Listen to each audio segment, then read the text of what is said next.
Vamos lá. Vamos aqui seguir. Você falou uma coisa que me preocupa pra caramba, né? A Europa, agora, tem duas reuniões, desculpa, duas reuniões agendadas já.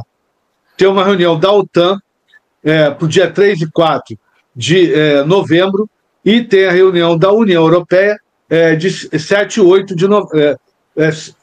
7 e 8 de dezembro, não vai ser agora. Ah, não, vai ser agora. A reunião da União Europeia vai ser amanhã, né? E depois. E aí, como é que você está vendo? Como é que serão essas relações, né?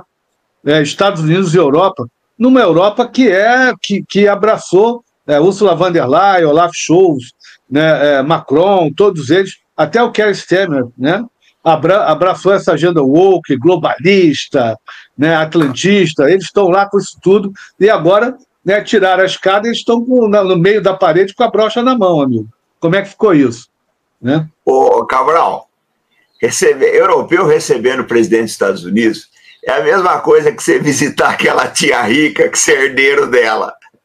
Por mais que você deteste o bolinho que ela faz, você vai ter que dizer que tá bom. Então, não tem como, cara. Não tem, vamos precisar dos Estados Unidos. A Europa está no pior momento da história recente dela. Alemanha afundando, entendeu? França perdendo colônias. Reino Unido, não precisa nem falar, que está virando um favelão. Reino Unido está virando um favelão. Então, eles vão ter que engolir o Trump de qualquer jeito, tentar fazer o que for possível para ele aí e tocar o barco agora. Tem um europeu que está muito bem com ele, que é o Orbán, né? O Orbán vive um grande momento, depois de 4 anos de ostracismo, de um tempão de ostracismo aí, o Orbán volta a ter um padrinho forte. Então muda muita coisa, nesse aspecto muda muita coisa, né?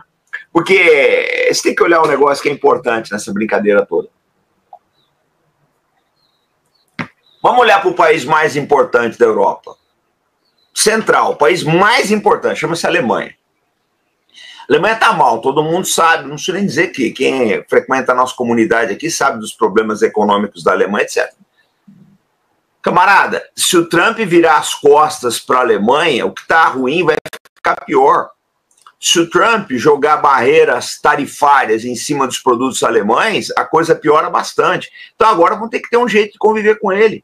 A verdade, isso vale para o Brasil também, é o seguinte: o que tem que imperar na política externa é pragmatismo, cara. É pragmatismo.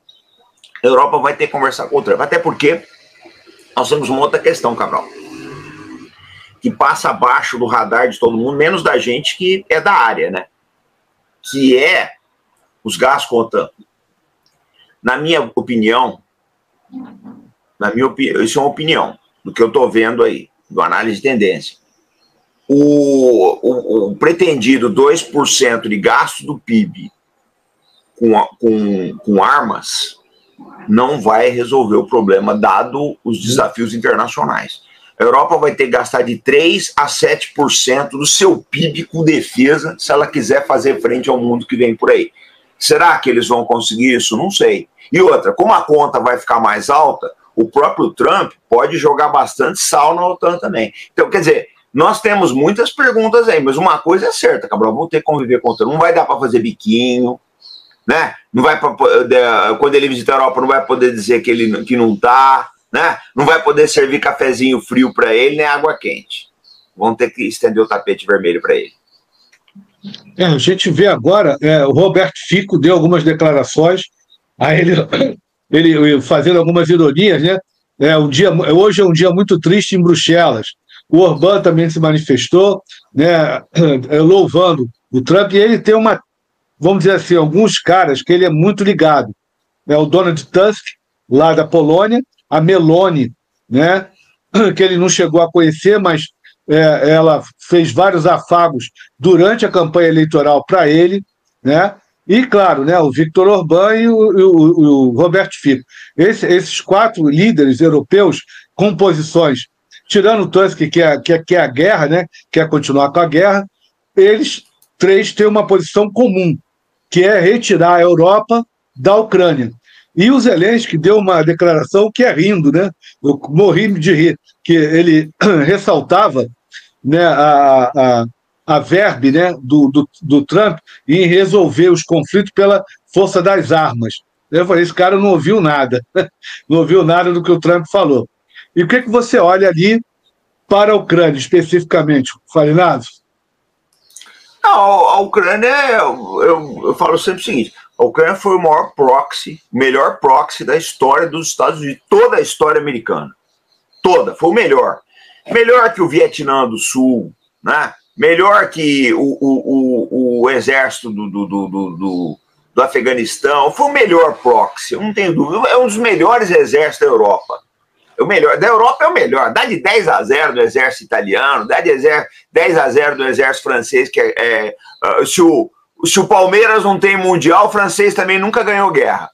O exército francês é o Palmeiras dos exércitos europeus. Mas eu vou te dizer um negócio, Cabral. A questão da Ucrânia é uma questão de dinheiro. Ele não precisa acabar com a guerra. Se ele não mandar mais dinheiro para o Zelensky, como é que o Zelensky vai segurar? Você, uma das pessoas no Brasil que está melhor informado sobre a situação ucraniana. Você já escreveu livro sobre isso, faz vídeos excelentes, né? Tá bem entediado. Você sabe disso. Se tirar o dinheiro da Ucrânia, vão lutar com o quê? E outra também, nós estamos com um problema muito sério, pessoal, que não está, a imprensa não está falando, que é o problema de fornecimento de munição antiaérea, não só para a Ucrânia, mas para Israel também. As fábricas americanas estão no limite dela. Estão no limite. Então, assim, a tendência é essa guerra se esgotar, mas eu não sei como é que ele vai lidar com isso. Porque, olha, pessoal, acabar com uma guerra é uma coisa muito complexa. Por quê? Porque quando um país entra em guerra, você mobiliza a sociedade, você mexe na economia, você mexe no orçamento, você mexe com a opinião pública, você mexe com uma série de coisas.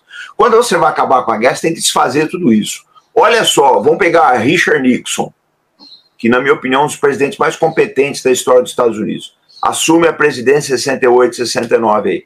Só conseguiu acabar mesmo com a guerra do Vietnã por volta de 72. Levou quase 4 anos para ele. Foi quase um mandato inteiro para fazer isso. Quase um mandato inteiro.